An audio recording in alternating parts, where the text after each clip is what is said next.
on the 14th of May we had local municipality elections in Iceland, which I want to now briefly talk about.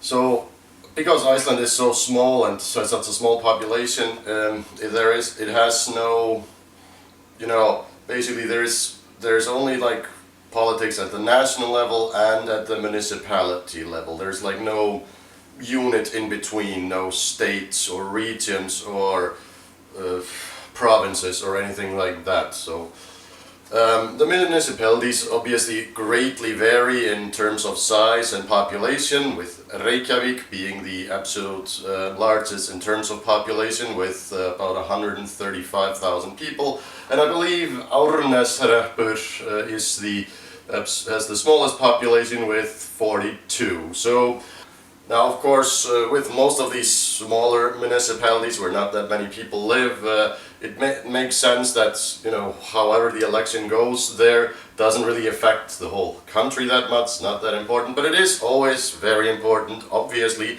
to the people who are immediately affected, which are, of course, the people who live in these in these smaller municipalities. And also in the smaller municipalities you don't really see a lot of like partisan politics as you would see in like the larger municipalities or at the national level, because in these smaller municipalities very often on what is being voted on is like one or two specific issues. So often they'll just create election coalitions based on these issues that are being talked about, should we raise the taxes to fix the school, or should we keep taxes low? And you'll just have and often, of course, the people on these the two different tickets often have the same party affiliations to them, but not necessarily. There could be, it could be in the next election they're basically voting on a different thing, like should you allow or not allow a certain type of industry, and yeah. But let's now talk about some actual election results.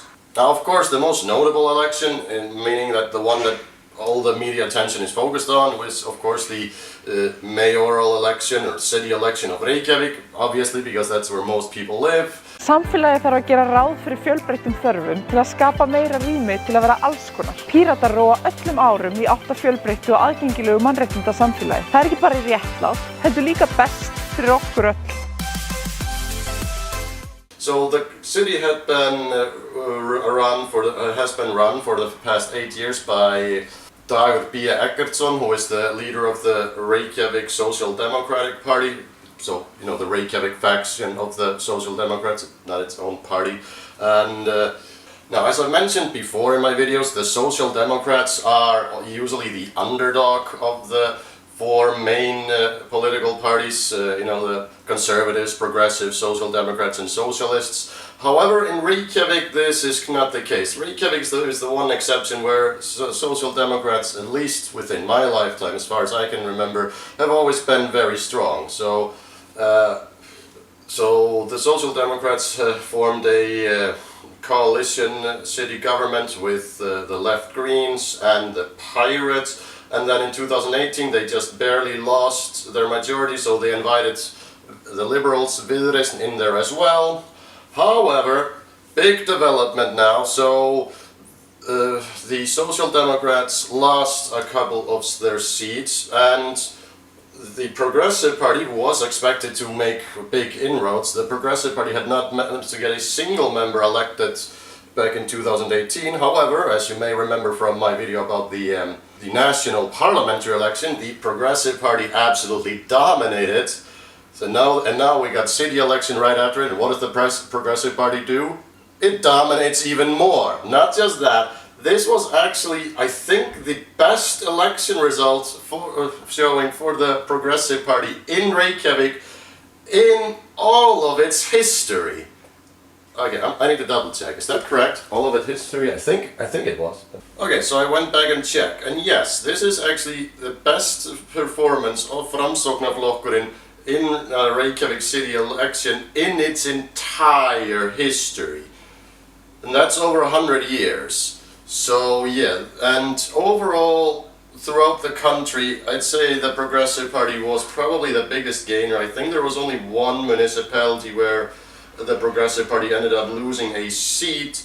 They lost a few percentage of vote counts in some municipalities, but they either only gained seats or remained in stagnant. So now, on the local level, in many of these overall in all municipalities, the Conservative Independence Party is, I think, still the single most dominant party. The Independence Party is just very, very good at small-time local politics. Now, however, in the Reykjavík election, they were expected to suffer the absolute worst election defeat in their entire history. And, well, they did suffer that, but it was not nearly as bad as the polls indicated. Some of the polls right before the election had been showing them at around 15 to 16%, which would have been, yeah, like I said, absolutely unheard of. And they came out with 24.5%, about pretty much the exact same they got in the national election 6 months ago. So, yeah, but still, they lost a couple of seats. But the important thing is that the majority has fallen. So now it's pretty much up to the Progressive Party to be the next kingmaker. So because they could form a majority with the Independence Party and someone else, I'm not sure. But they could also form a new coalition to the left. So so the city is pretty much up for grabs right now.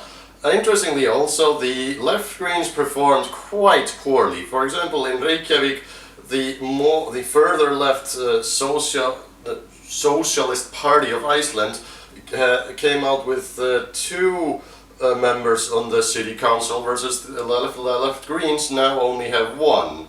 So yeah, basically the more radical left-wing party is sort of taking the scene here. Now, I think this has a lot to do with the fact that, on the national level, the left Greens are in coalition with the Independence Party, and a lot of left-wingers are just getting very fed up with what they see as as Katrín Jakobsdóttir always, brushing aside all the corruption issues with Bjarni Benediktsson.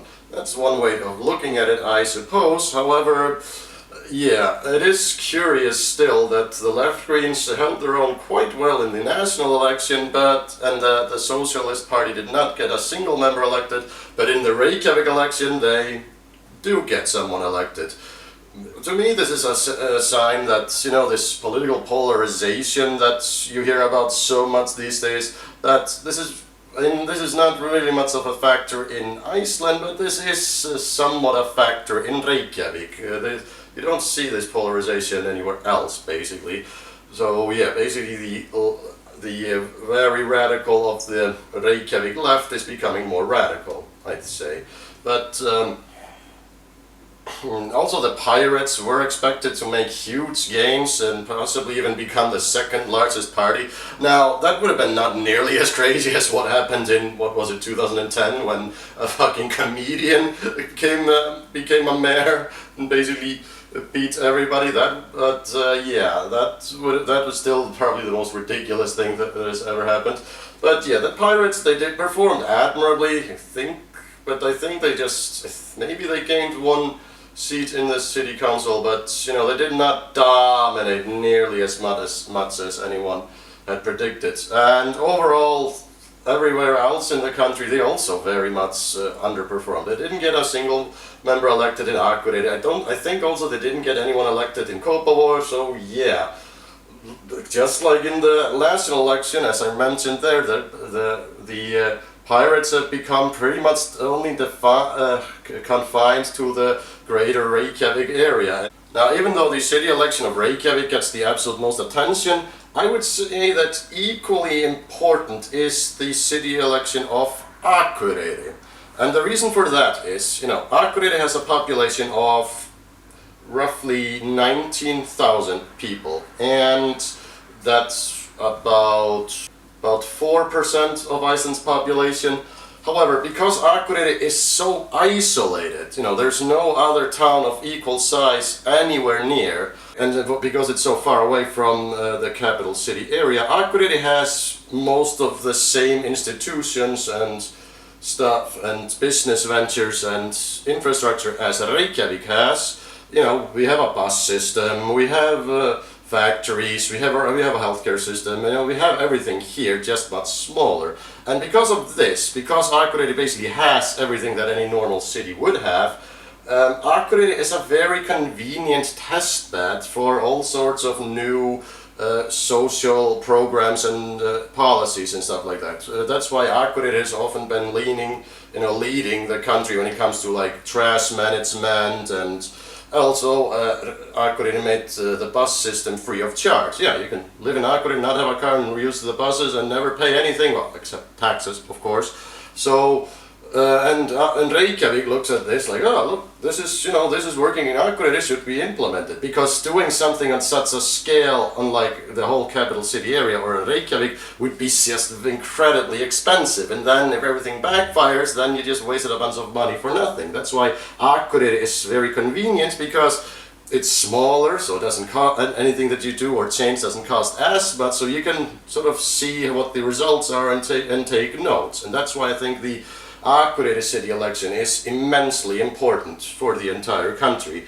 And also about the free bus system, this is actually a very basic Akureyri joke. It's like, yeah, we have the best bus system in the whole of Iceland, the buses are free of charge, but we never actually use them. It's like, because Akureyri isn't that large, most of the time, if you can walk there, you'll either walk there or take the car. Like, you don't feel like waiting for the bus. And I am definitely very guilty of this. Now, it should be noted that everything that I need, basically a supermarket, my work, the liquor store, the bars, the library, the gym that I also never use, the swimming pool, everything is within a 20-minute walking distance. I could take the bus to, say, work or, you know, wherever, but I just never feel the need to, because, yeah, and that's why yeah, we have basically empty, free of charge buses driving around in Akureyri.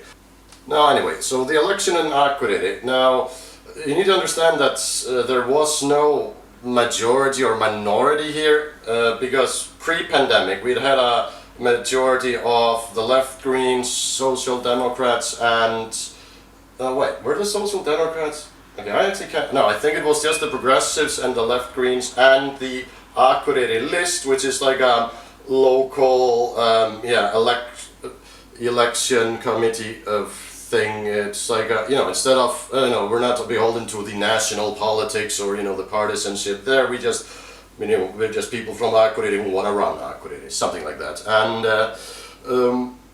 then the pandemic hit, and then everybody just started working together, and basically there was no de facto majority or minority anywhere, because everybody just sat at the same board now. So the Akureyri town council has 11 seats, and as you can see here, there is no easy way to form an effective majority. So it's going to be very interesting how this all turns out. But now historically, it's been more common that Akureyri has been governed by left-leaning coalitions rather than right-wing coalitions, but it's just gonna, anything can still happen. One of the biggest, I think, upsets, in Akureyri was how poorly the Social Democrats performed, which seems to be an ongoing theme, now in the last two elections. Now that I think about it, but then again, Social Democrats are always been the sort of the underdog. So I don't know, and basically the decades between the first decade of this century was their absolute golden age, and turns out it was just a golden age, it was not the new standard. So maybe this is just all sort of normal, but we're just gonna have to see how what sort of coalition is going to be formed here and in Reykjavík. So we'll just have to see what the future holds, and also if Akureyri then decides to implement some interesting policy that will eventually become the national norm. Anyway.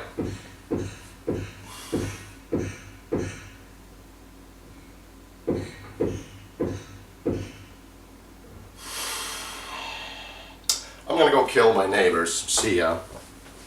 Anyway, I really hope that you liked this video. If you did, please like and subscribe, and please leave a comment also. comments really help in the algorithm. I mean, not really. I mean, the algorithm really hates me for some reason. So yeah, if you ever see the algorithm walking down the street, please give it a nice kick in the gut from me. Fuck that guy.